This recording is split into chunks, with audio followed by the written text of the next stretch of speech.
Hi everyone, and welcome to another beer review. We're coming thick and fast this time, aren't they? So yes, it's good to get back into it. So we've been doing a range of Southwest beers recently. We previously have done a golden ale from Waitrose.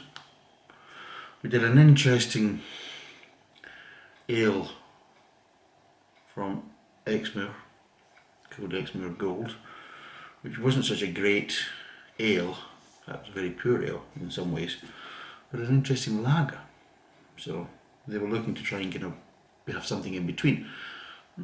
So yeah, I would say it was more of a kind of lager with ale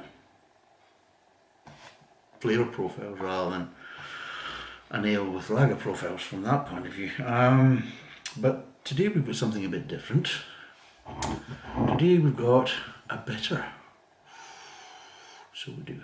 And there we go. We have Butcombe Gold Bitter. Now of course this is from Butcombe, which is supposed to be a Bristol brewery, but they're actually saying that this is actually brewed in Bridgewater. Now I don't know how accurate that is. I'm just going by what's basically I've managed to find. Whether this is true, I don't know. But it's interesting from that point of view. Also, what we're going to do is throw in some kind of extra stuff, because sometimes drinking beer isn't just about drinking beer. Sometimes you're just sitting, watching television or having friends round for a bit of a sesh. But we'll get the nibbles out, the snacks. So of course we're looking at kind of different kind of nibbles and snacks, but what are we trying to do is kind of look at different ones from the supermarkets. We're not looking at the kind of big brand names. We're looking at the kind of standard kind of own brand supermarket ones first and just see how they are. Because again, they're more kind of realistically priced, and a lot of these other kind of big brands, you're not really going to get them at a kind of more normal price unless they're on sale or they're doing some sort of promotion, which again you can't always guarantee. So I usually find that the supermarket own brands are a more kind of constant price range, and they're all roughly about the kind of similar price, £1 to £2 kind of maximum type of scenario. And this time we're going to start off with Waitrose. Yes, we're having fun with Waitrose. And we're going to start off with the crispy and tangy sour cream and chive mix as well. So I'll bring this closer. There we go. It's all kind of different things like that. But it'll be interesting to see what this one's like. I quite like sour cream and chive. Obviously, I thought this would be a good time to introduce this one, because this should have a stronger flavour profile, which should be able to kind of, the bitter should be able to stand up to it, whereas some of the kind of softer, gentler ales and lagers, well, you're just going to taste that and you're just drinking liquid. Then you're going to destroy any flavour profiles that you're going to get from these type of beers, just because the snacks are far too potent with their aromas and flavours and things like that. So hopefully this one should be able to stand up to it. Now to get onto the beer, we're going to be looking at, there's a lot of marketing waffle again. Starts off with go gold or go home. I think it's a kind of play on go big or go home, the kind of American phrase that is now becoming more popular in the UK. Go big or go home. I'll go home then. That type of scenario. So the Butcombe Brewing Company, and it's their gold bitter, and it's made from dazzling Maris otter malts, which are a lot of beers around about this area, around about kind of how would you probably Somerset, Dorset, and Devon, and I suppose into Cornwall as well. Of course, the Maris otter malts are a very kind of popular one for down in the kind of southwest. You got ones like I'm trying to remember now. I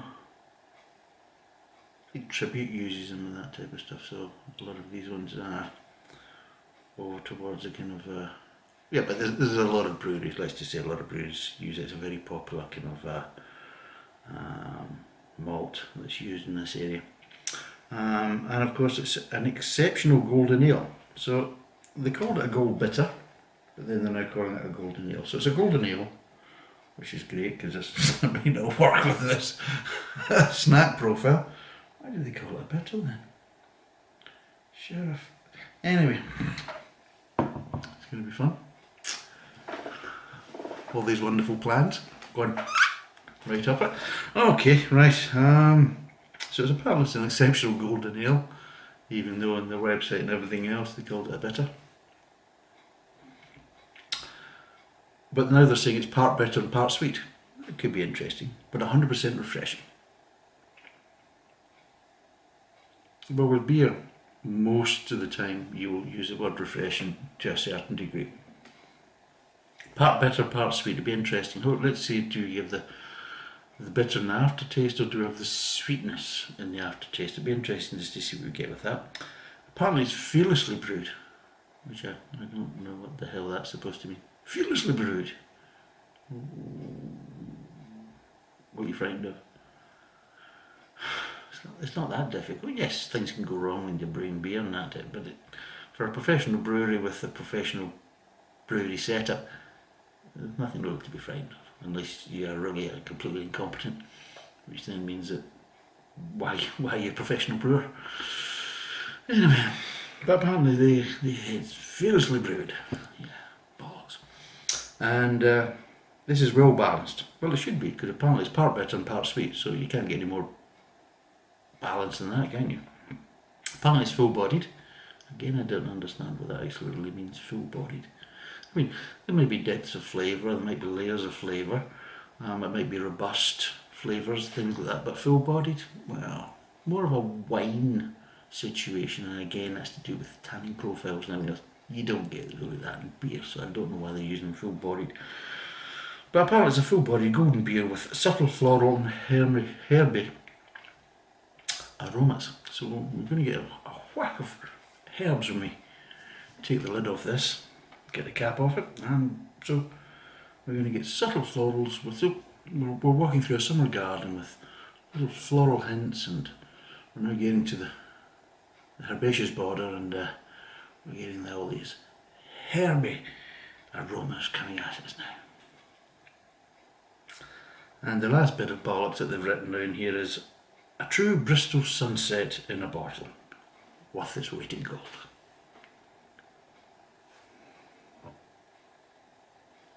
I'd take the gold. Trust me. The price of gold right now, I'd take the gold at this weight. You can keep your bloody beer.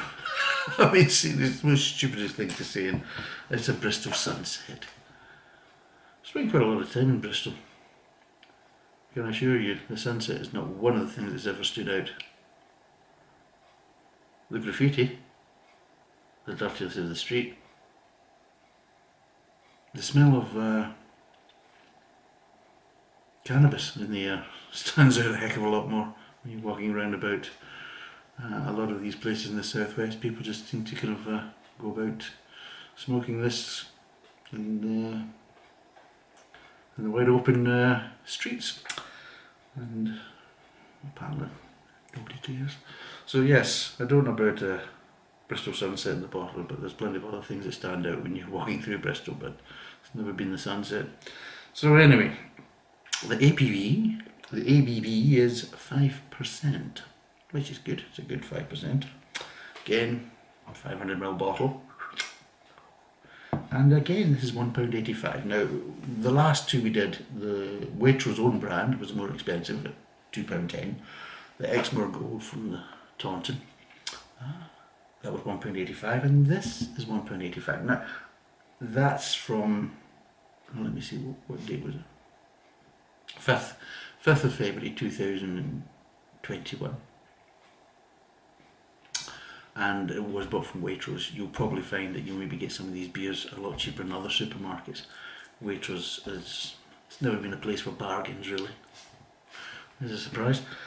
But yes, but that's what the price is there. So again, there's quite a difference between the Waitrose own brand, which was very disappointing, and these ones, which we'll find out what this one is like. So you're talking about 25 pence difference for one bottle. So you're talking about a bottle of, that's £1. I mean, there you go. That's almost your snacks paid for. So, be interesting to see. But we'll open this one up and we'll see what it's like. There we go. Get the lid off it. Oh, there we go. Now, what will they say? Floral and herby aroma.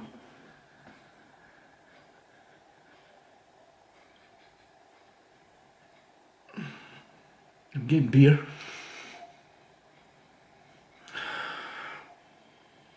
Yeah, maybe put it in the glass. It's not really giving me that much. Let's see what it's like. Oh look, it's almost the colour of Chardonnay. That was a reference to the last beer that claimed to look like Chardonnay. Maybe somebody pissed in the bottle maybe. But anyway. So yes. Yeah, it's lively. It is a more typical kind of southwest kind of ale. I mean, they don't really go always sometimes for big heads.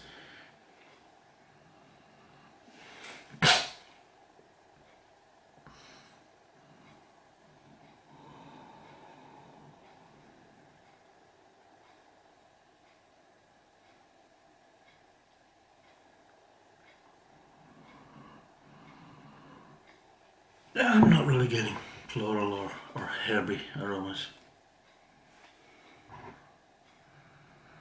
I'm getting kind of maltiness. Or some people like to call it biscuit or digestive or whatever they want to call it, hopped up. So we're getting a bit of that. We're getting a kind of generic ale kind of smell. So we are. And not much else. Maybe it's a bit too cold, maybe. It is quite cold. But yeah, not really. As you can see, it's that kind of, the carbonation is what we call a raised glass rather than a beer head, which is again quite normal for around about this kind of southwest types of kind of ales. That they're not usually big on big heads like they are in other places of the UK and other breweries in other areas, but yeah, and you can see it's also a bit cloudy as well, which again, some people don't like.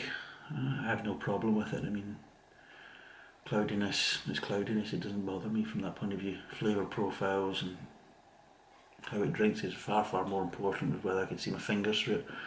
I've never seen, but I can see my fingers, I can't see my fingers, I can't see my fingers, oh I can see my fingers, oh I can see the colour of my fingers, but I can't actually make out my fingers. So how do you know it's a bloody finger colour you look? I mean, it's all that shit you can, I mean, don't get me started. Don't get me started. It's all to do with conditioning. I mean, let's be totally honest, I would rather have a beer without clarifying solution in it than beer with. Because at the end of the day, it's something you don't need. If the beer's going to be cloudy with the type of conditioning that you're doing, then live with it. At least it's natural, or as people call it, organic. But yeah, let's be totally honest, a clear beer doesn't mean a good beer. A clear beer means it's either been conditioned a certain way or it's got clarifying solution put through it. So it can also mean that how long it's been conditioning as well. And of course also whether it's been conditioned cask, bottle, whatever, and that type of stuff. There's lots of different ways to get clarity. But again, the fast way is adding clarification during conditioning. But yes, cloudy beer doesn't bother me. I like cloudy cider, I like clear cider. It doesn't matter from that point of view. Although cloudy is usually a bit more natural in general. But let's see what it tastes like.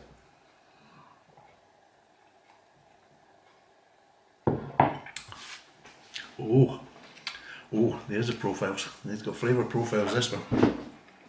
You might not be getting it from the aromas, but that might be because it's too cold. It's maybe just suppressing some of the aromas, but oh yes, you're getting it in the mouth. Oh yes, the flavours are there. So let's try this.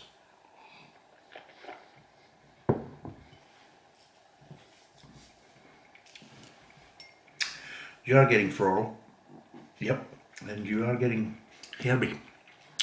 Not strong herby, it's actually quite subtle, but you are getting that kind of we kind of refer to as a kind of a basil-y, kind of oregano kind of a flavour profile you get with that. So again, they're more kind of floral kind of herbs anyway, so it kind of blends as the bitterness comes in.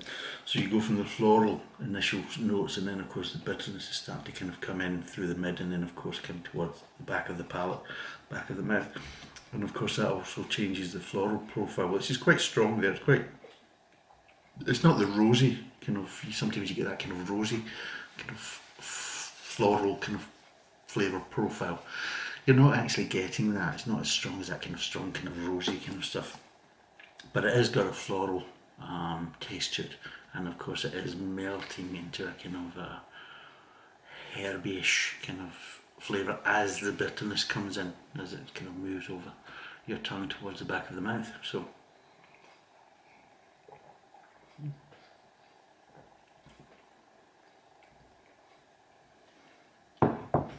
there's another profile, there's another flavour that I'm trying to work out.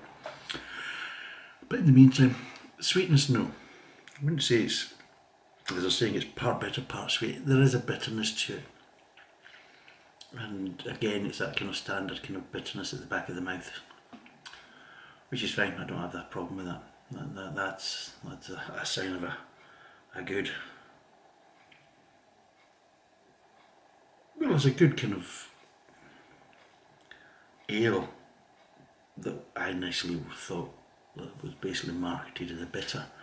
It's not as bitter as a bitter, but there is a bitterness to it. And it's a good bitterness, it's a good controlled bitterness. It's not that kind of wayward kind of bitterness that you sometimes get that kind of draws your kind of throat in a bit, you know, that type of thing. No, it's a bitterness, but it starts mid-tongue, so it gives you a little hint it's coming.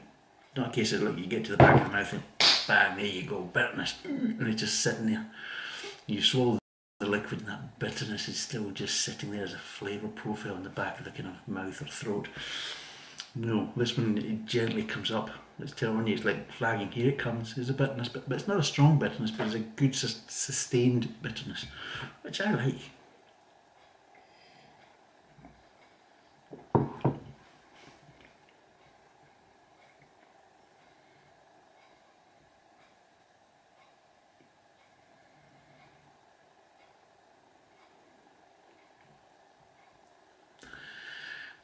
It's not a, there is a fruitiness to it, but it's a strange kind of fruitiness. It's, you know, you get these kind of light plums. We're not talking about kind of hoisin sauce kind of plum flavours that you get, but there is a kind of slightly plumminess to it, but the kind of, you know, the kind of yellow kind of plums you get, the kind of light plum, but just ever so slightly you're getting it. And of course it matches in with the floralness and the herbiness. It just sits there, just slightly behind these two kind of flavour profiles. But you do get it as it's just kind of breaking off the herbiness. You just still get that little lingerness of slight plum, that kind of light golden kind of plum kind of flavouring profile. So yes, very nice actually.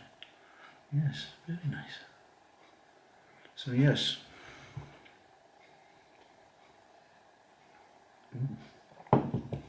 Very nice.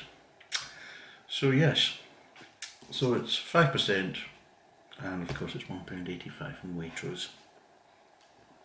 February 2021 is the best way of putting it.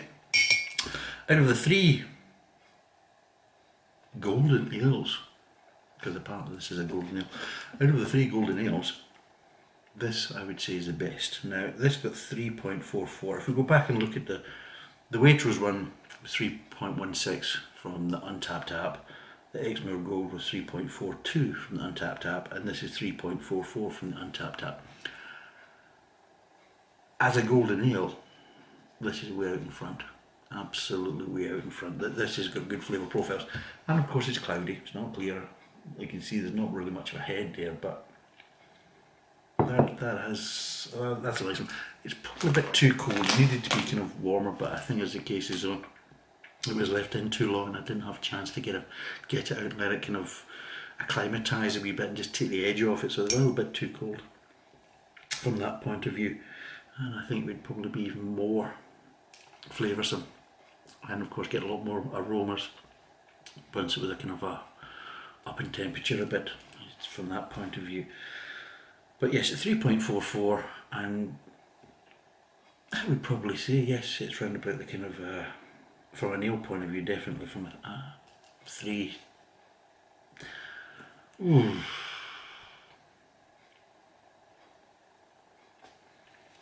I don't know, would I give it a 3.5?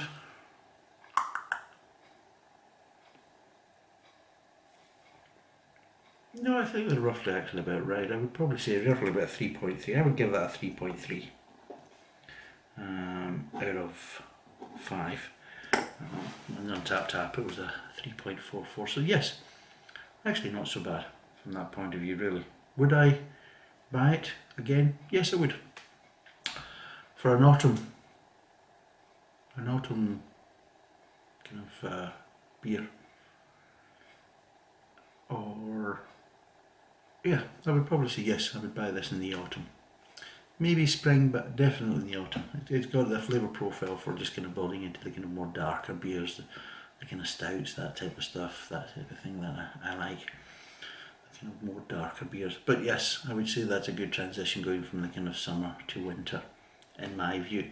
So would I recommend it? Yeah, I would. If you like golden ales, as you can see, it's not particularly goldy and it is kind of cloudy, but which again is quite normal for kind of southwest kind of ales, whether golden or not. But yes, I would say yes, there is some good interesting flavours, and I like how the bitterness is delivered actually very well. So yes, I would recommend that if you like kind of golden ales and you like a kind of controlled bitterness as well, and there is some nice controlled floral and herby notes as well. So yes, I would recommend that, and I would buy it again. Not for the summer, maybe for the winter, depending on what the weather's like and things like this, because I think this would be different if it was warmer. And I think what I will do is maybe get another couple and just try them, maybe at room temperature, or ever just slightly flash chilled, ever so slightly, and we'll see what it's like. But yeah, before we go, let's try these now. Here we go. Ingredients is milk. I'm looking at the ingredients, and it's got dry potatoes, rapeseed oil, potato starch, salt, and then you've got milk, whey powder, and then they've got lactose. There's a lot of milk stuff going on in here. It's basically, there's 3 words in bold. Ingredients is one of them, and the other 2 is milk. So there you go. It's the usual kind of lots of kind of salt for 100 grams. There's quite a lot of salt. Carbohydrates is a lot of carbohydrates. Not so much as a sugar's point of view, but yes, it's 1.69 grams of salt out of 100 grams. Carbohydrates roughly about 6.2. So it's a kind of normal thing. Apparently it's suitable for vegetarians, but not for vegans.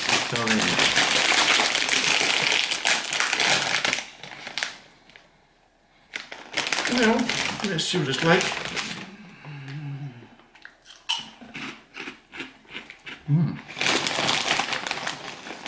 Interesting.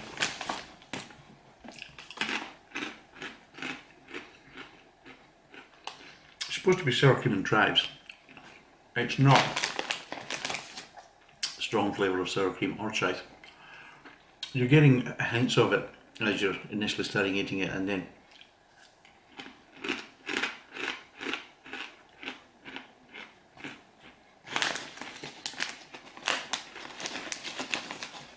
kills off quite sharp. So yes,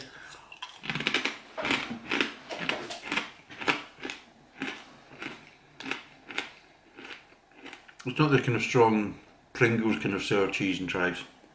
It's a more subtle. It's there, but you can actually taste the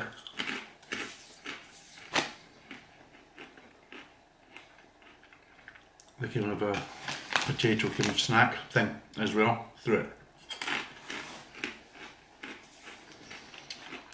What I like to call the kind of cardboard flavour. So yeah.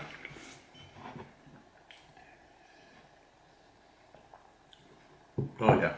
Well, there's no problem with You're getting a bit of sweetness when you get this. After eating this, you are getting a little bit of sweetness from it. A lot more than you would be just drinking it by itself. So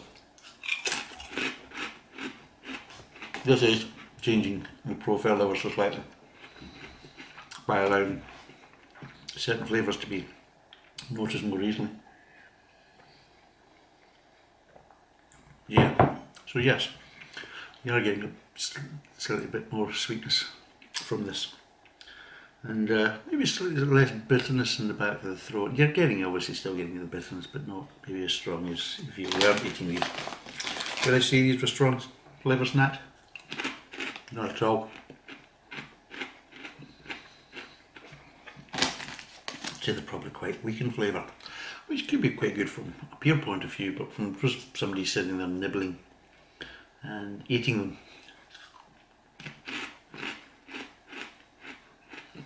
Subtle, let's just say very subtle. And funny enough, not very salty either, in flavour wise. It's quite good. So, would I recommend them? I think they'd be okay for a beer snack. They're really not a particularly strong flavour profile, and they're definitely not overpowering in any way, shape or form. They're not going to like, oh, and they're not salty and everything else. So I think actually they're actually not bad as a beer snack. The reason why I've tried them is because they've been mentioned to me before that if you like these type of flavour profiles, if you get like say the Pringles sour cream and chives or whatever, then they're very kind of overpowering in flavour profile that affects beers and just can mask them completely. Whereas no, which is a lot more subtle. If you're looking for these as a snack by themselves for sour cream and chives, then no, I probably wouldn't recommend them because they just don't have a strong enough flavour. They're quite delicate. But from the point of view of having them with beer and things like that and other drinks, then yes, I think they're probably well suited because they're not going to affect the flavours and trying to kind of mask the flavours and kind of compete with the flavours of the beer or any other drink that you may be drinking. So yes, I would recommend them from that point of view. Price wise, £1.50 from Waitrose. That's their own brand. They're okay. They're not so bad. Put them out for nibbles if people are drinking beer or have a drink.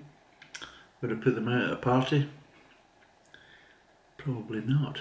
I would say they're too subtle from that point of view. Would kids like them?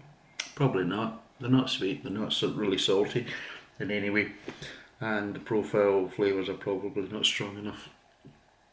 But everybody's different. Yeah, I'm getting that. I'll tell you what it's like. When you're starting to kind of chew it and break it down in your mouth, you're getting that kind of, have you ever eaten dried noodles, egg noodles, you get maybe pot noodles, all these kind of instant noodles. Yeah, it's like that. When you start to kind of crunch some of that, you're getting the same kind of flavour from it. So that's what you're getting little subtle hints of sour cream and chives, and then you're getting that little kind of dried instant noodle kind of flavour from the actual, if you're eating noodles. And they're probably kind of quite similar to the kind of texture in some ways as well. Yeah. So yeah, they're okay from a beer snack point of view. From a general, let's sit down and watch a movie type of snack, maybe not so good. But hey, it's something to try.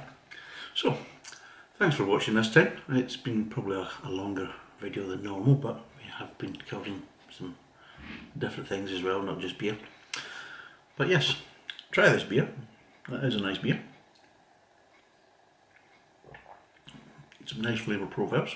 Try these snacks if you want something to kind of accompany your beer drinking, and I'll see you next time. Thanks for watching, and bye for now.